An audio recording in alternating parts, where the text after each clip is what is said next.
Brent had a unique style about him. He was somebody who made everybody feel good. He always had a smile, a twinkle in his eye, and he was just great with people wherever he was.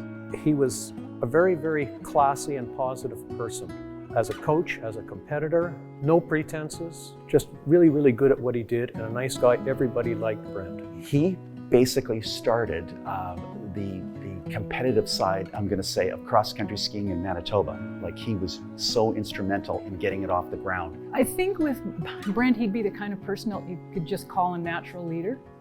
Whatever he did, whether it was coaching, teaching, he did it with joy, and I think in most cases it was because he had a real genuine interest in people, and it showed in everything that he did.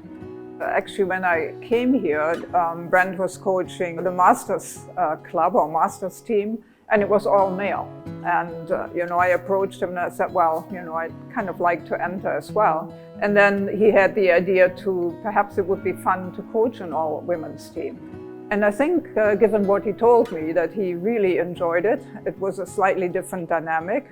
It gave us a different kind of support as well. And we were quite conscious of being an all-women's team and trying to perform very well. Brent's passion was the Windsor Park Nordic Center. So a Nordic facility in the city, and his heart and soul is in that place. And I would say that would be his biggest legacy that he's left here in Manitoba.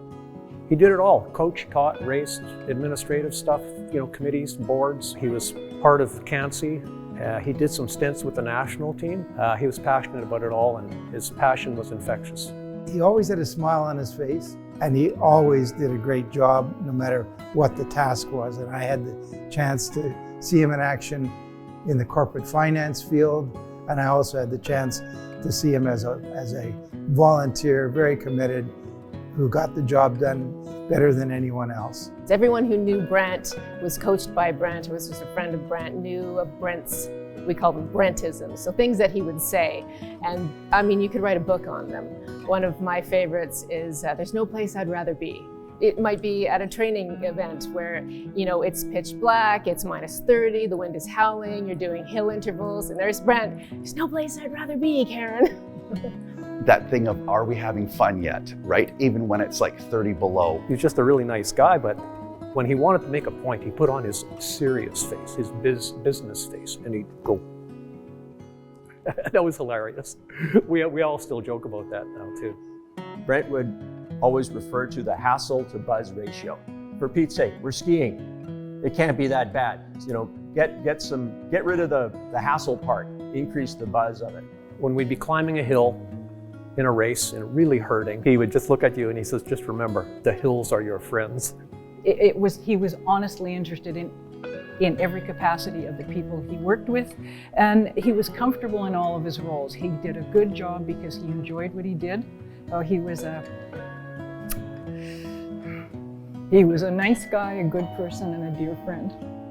Well, I want to extend my congratulations and best wishes to Kim and the entire Bottomley family. I'd like to congratulate Brent for everything he contributed, and he very much deserves to be in the Manitoba Sports Hall of Fame.